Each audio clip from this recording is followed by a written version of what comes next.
They told you that tithing is giving 10% of your money to a church, a building, a ministry. They told you it was obligation, duty, even salvation. But what they never told you is that true tithing has nothing to do with money and everything to do with consciousness. They told you that tithing meant giving 10% of your income, that if you didn't give money to a church, a ministry, a preacher, you were robbing God. But I tell you the truth, tithing has nothing to do with money. It is about attention. It is about consciousness. It is about what you do with the first and best portion of your awareness. What you give your attention to, that is what you are tithing to. Every moment you are making an offering. You are offering your attention to fear or to faith, to lack or to abundance, to limitation or to infinite possibility. Money is not the real currency of life. Attention is. Where attention goes, energy flows. Where energy flows, reality manifests. The ancient commandment to bring the first fruits into the storehouse was never about crops or gold. It was always about devoting the first fruits of your consciousness, your thoughts, your imagination, your belief to God, and not a God outside of you, but the God within the I am. That is your own wonderful human imagination. If you wake up in the morning and give your attention first to fear, to problems, to bills, to deadlines, you are tithing to chaos. You are offering your sacred energy to the very conditions you do not want. And the law of assumption will faithfully return them to you, pressed down, shaken together, and running over. But if you rise and offer the first fruits of your awareness to your desired state, to the vision of yourself as already successful, healed, blessed, and fulfilled, that is true tithing. That is the tithe that unlocks the windows of heaven. No outer ritual is required. Just sit quietly, assume the feeling of the wish fulfilled, and dwell in the end. Make this a daily practice, and you will be amazed how fast the world begins to rearrange itself around your new inner offering. Your attention is the altar. Your imagination is the fire.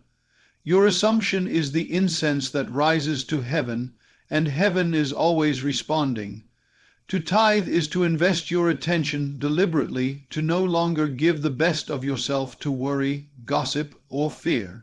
Instead, you direct your mind toward that which is lovely, noble, praiseworthy, and powerful. You return the tithe to the only true source of life, your own divine consciousness.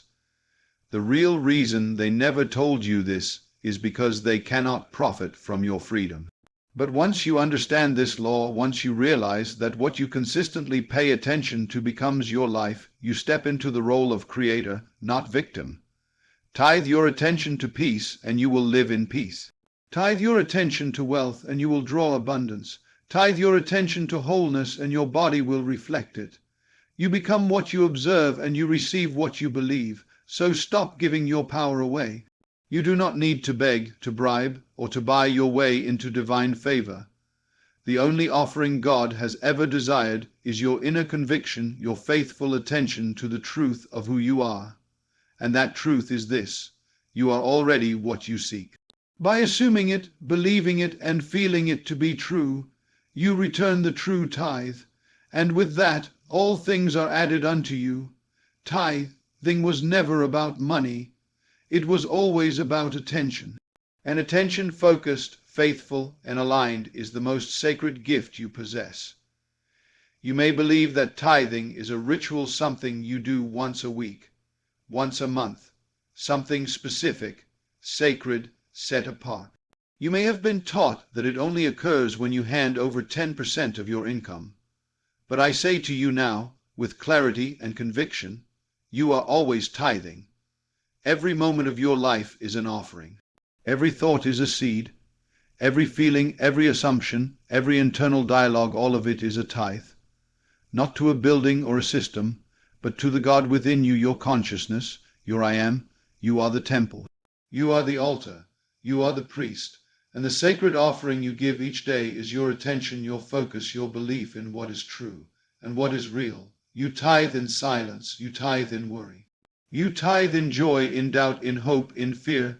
You are constantly sowing, constantly offering, constantly invoking the law of assumption. Do you understand the power of this truth? When you dwell in lack, when you rehearse struggle, when you anticipate failure, you are tithing to limitation. You are offering your sacred creative power to the God of fear, and that God answers faithfully. Because the law does not judge, it simply responds, "As you believe, so shall it be done unto you."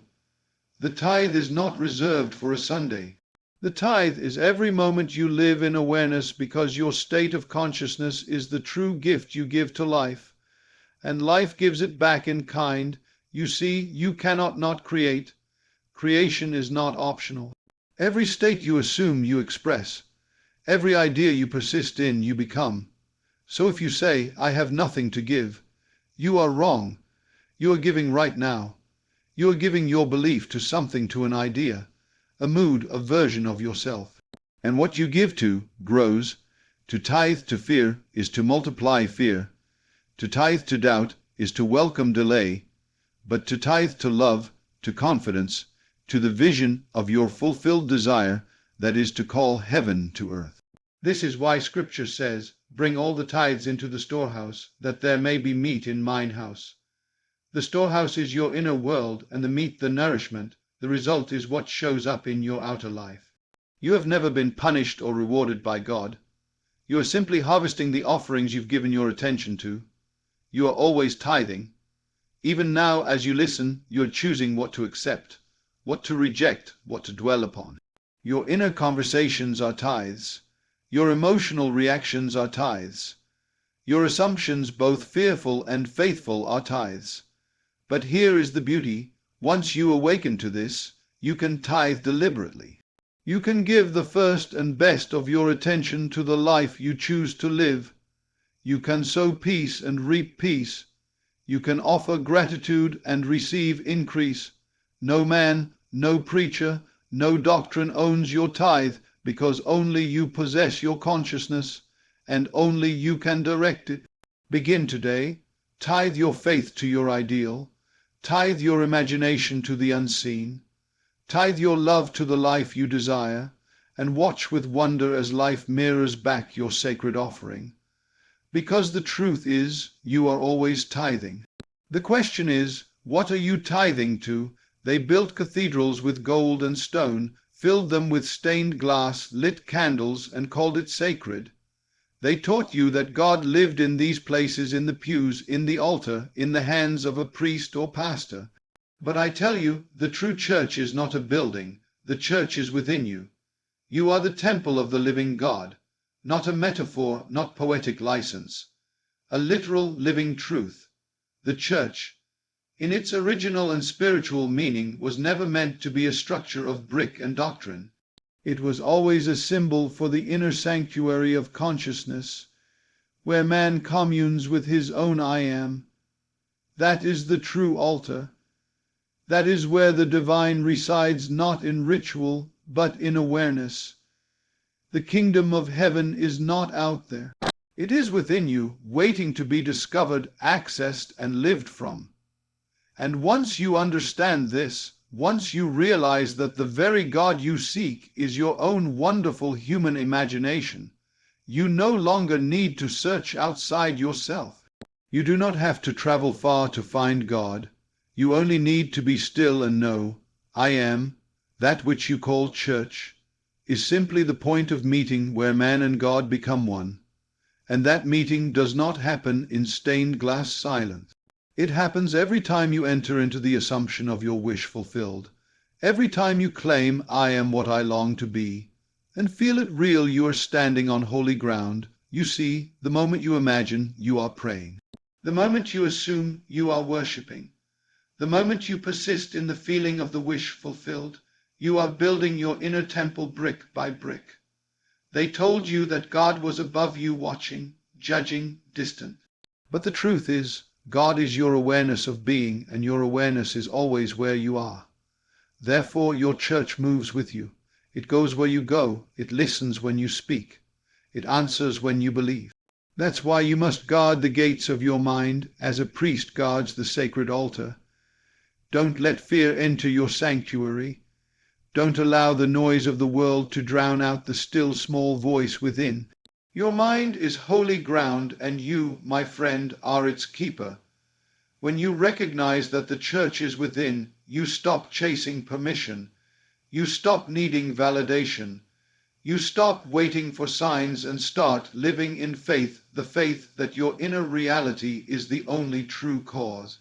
What a liberating revelation that you carry divinity within you, that the Most High lives not in monuments but in your breath, your thoughts, your imagination. And just as the outer churches have altars, candles, and sacraments, so too does the inner church. Your altar is your I am, your candle is your focused attention, your sacrament is the daily act of assuming the state of your fulfilled desire, living from it as though it were already yours. You don't need to kneel. You don't need to chant. You only need to feel it real. Enter the Holy of Holies, your imagination, and dwell in the end. That is communion, that is prayer, that is power. So let the world keep its buildings. Let the ceremonies continue, but know this with all your heart. The true church is within you, and in that sacred inner space all things are possible.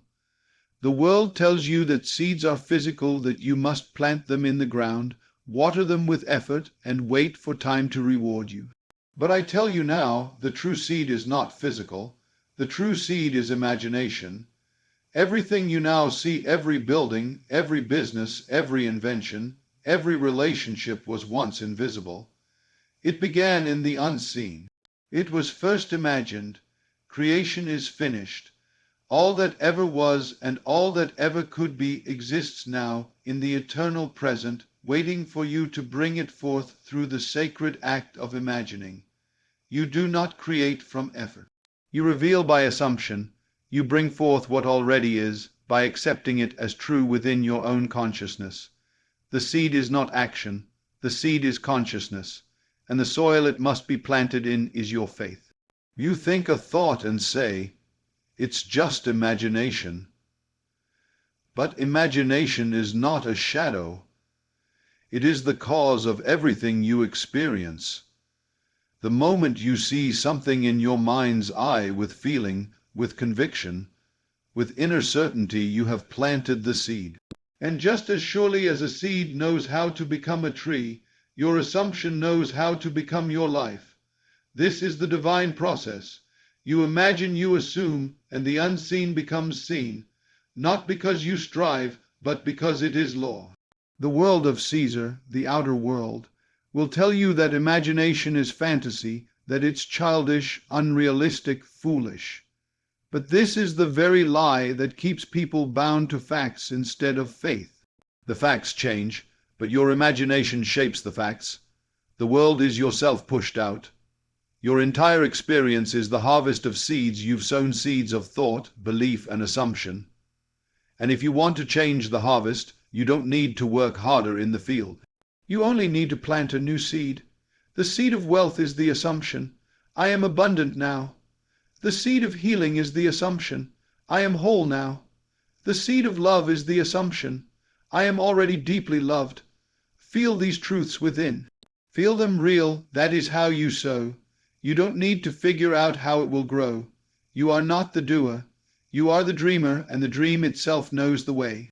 Just as the farmer does not dig up the soil each morning to check if the seed is working, you must leave your assumption alone, trusting in the unseen process. Your imagination is not just daydreaming. It is divine action. Begin today to take your imagination seriously. It is God's gift to you. It is your creative power, and the most beautiful part. You can plant at will. You can revise the past. You can create the future. You can enter into any state, and by dwelling in it, you give it life. You don't need to wait. You don't need permission.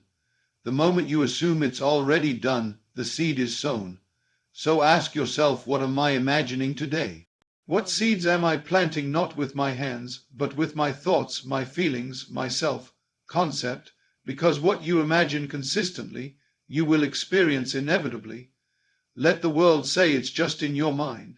Let them laugh, but you know the truth now. Imagination is the true seed, and from it all things are born. Men have searched for freedom in systems, in governments, in revolutions. They've sought liberty in money, in movement, in escape. But no man has ever found lasting freedom outside of himself. Because the truth is eternal, freedom does not come from changing circumstances. Freedom comes from inner alignment. You are not bound by the world.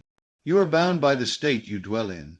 The outer world is nothing more than your inner world made visible. Life does not happen to you, it reflects you. Your experience is a mirror held up to your consciousness, always revealing the image you carry within. So long as you seek to change the reflection without changing the face, you will remain trapped in repetition. But when you align your inner world, when your thoughts, assumptions, and feelings agree with the reality you desire, you are free. Inner alignment is not about effort. It is not about fixing what's broken. It is the quiet, powerful decision to assume the state of being that you wish to live from right now, regardless of what the world shows you. You do not wait for the facts to change. You change your relationship to them. You see what is, but you do not dwell in it. You dwell in what can be, what already is, in the unseen. That is inner alignment, to choose the state of wealth while the bank is empty, to feel love while alone, to claim healing while symptoms linger. It is not denial of the facts, it is recognition that facts are shadows, and shadows shift when the light changes. When you align with your chosen reality in thought, feeling, and imagination, you release yourself from the tyranny of the senses. You are no longer a slave to conditions. You are free, and that freedom is not loud. It is not aggressive, it is quiet, it is still, it is certain. The world may say, "You're not there yet." But your inner being says, "I am." The world may show delay, but your assumption declares it is done. That is alignment, and that is liberty. To be inwardly aligned is to walk as the person you've decided to be, long before the world acknowledges it. It is to live in the end, not chase after it. To act, speak, and feel from the fulfilled state, because you know that your inner reality is the only true cause. The moment you drop the inner contradiction, when your desire and your belief no longer oppose each other, that's when the prison doors open. That's when you taste the freedom of a mind unified with its purpose. The double-minded man is unstable in all his ways, but the man whose heart is single, whose belief and desire are one, he moves through life in peace, regardless of appearances. You are not here to conform to the world. You are here to transform it, not by force, but by consciousness, and that transformation begins within. So let the world race and panic. Let others seek freedom in power, in status, in noise, but you enter the silence. You align within. You assume the feeling of the wish fulfilled, and you live from it. And when you do, you will find that doors open without effort. People shift without persuasion, and life begins to reflect your new inner stance. Because freedom was never outside of you. It was always waiting quietly behind the veil of your assumptions, ready to flood your life the moment you aligned within. They built structures, wrote doctrines, and gave you rules. They told you God was in the sky, far removed from you, angry, watching, demanding sacrifice. They told you that salvation could only come through them, through rituals, through obedience to outer laws. And all the while they hid the truth. Why? To control you. The truth was never lost, only buried, hidden in plain sight, preserved in whispers, encoded in scripture, but stripped of its power through literalism and fear. And what is that truth? That God is not outside of you. God is your own wonderful human imagination. That what you imagine, assume, and feel to be true will harden into fact because you are the operant power. You always were. They could not afford for you to know this, because a man who knows the creative power of his own consciousness is not easy to manipulate. You cannot enslave the one who realizes that he creates his world from within. So they taught you to bow, to beg, to doubt yourself. They told you to tithe your money, but never taught you to tithe your attention. They told you heaven was later, elsewhere, after death, when heaven has always been a state of consciousness, here and now. They made you fear imagination, calling it fantasy, delusion, even sin, when imagination is the very doorway to the divine. They made you believe you were broken, born in lack, in need of their system to be whole. But the truth is, you are divine already, not becoming being, and your assumption, your inner conviction, is the key. You were not meant to follow blindly. You were meant to awaken, to stand still and know I am, and that this I am is God. The laws of the universe were never meant to be hidden. The law of assumption that what you feel as true will become true is simple, direct, and universal. But if everyone understood this, if everyone realized that nothing comes from without, but only from within, entire empires would collapse. Control would evaporate. They needed you afraid. They needed you to think the power was with them. Because as long as you believe you are powerless, you are easy to lead, but you are not powerless. You are the dreamer of the dream.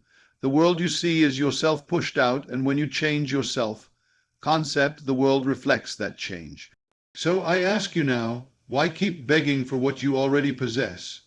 Why keep doubting the power that beats your heart and breathes your lungs? Why keep living by the outer facts when the inner truth is eternal? They hid the truth to control you, but you have found it again, and once known, it cannot be unknown. Once seen, it cannot be unseen. Now you must walk in it. Assume the feeling of your wish fulfilled. Speak the truth of your desire not to the world, but to yourself. Live in the end, dwell in the state, and all things shall be added unto you. You don't need permission. You don't need a mediator. The kingdom is not coming, it is within.